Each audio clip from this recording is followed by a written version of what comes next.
নমস্কার বন্ধুরা, আজকে আমি বানাতে চলেছি ভেজ মোমো। তো বলো তো মোমো খেতে কার কার ভালো লাগে? আমার পছন্দের একটা খাবার হলো মোমো। সবসময় তো বাইরে খাই, তাই আজ ভাবলাম বাড়িতেই বানিয়ে ফেলি।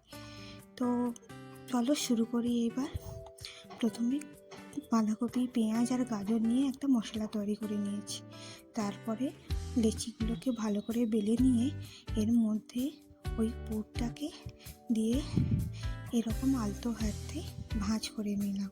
আমি তো প্রথমবার বানাচ্ছি, তাই একটু প্রবলেমও হচ্ছে বানাতে।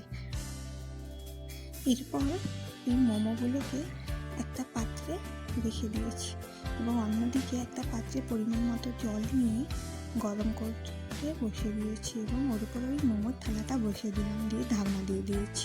এরপর মিনিট 10-এর জন্য ওটাকে স্টিম করতে দিয়ে দিয়েছি। আরেকদিকে আমি মোমোর চাটনিও বানিয়ে নিলাম।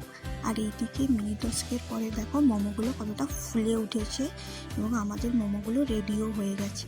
তো আমি তো প্রথমে গরম মোমোগুলো হাত দিয়ে তুলতে গেছিলাম, তো কয়েকটা তোলার পরে আর পারলাম না তুলতে।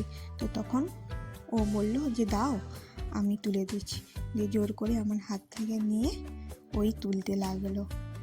এরপরে মোমোগুলো তোলাও হয়ে গেল। এই যে এক প্লেট সাজিয়ে নিয়েছি, আর অন্যদিকে আবারও এক প্লেট বসিয়ে দিচ্ছি মোমো স্টিম করার জন্য। একটা করে সাজিয়ে দিচ্ছি, কোথাও কোথাও ফেটেও গেছে দেখছি। তো এটা বসিয়ে দিয়ে তারপর ওই গরম গরম মোমোগুলো আমি আর ও মিলে দুজনে খেতে শুরু করে দিলাম। আর মোমোগুলো সত্যি খুব টেস্টি হচ্ছিল। বাড়িতে বানিয়েছিলাম মনেই হচ্ছে না, এত টেস্টি লাগছিল। তো তোমরাও বাড়িতে ট্রাই করো।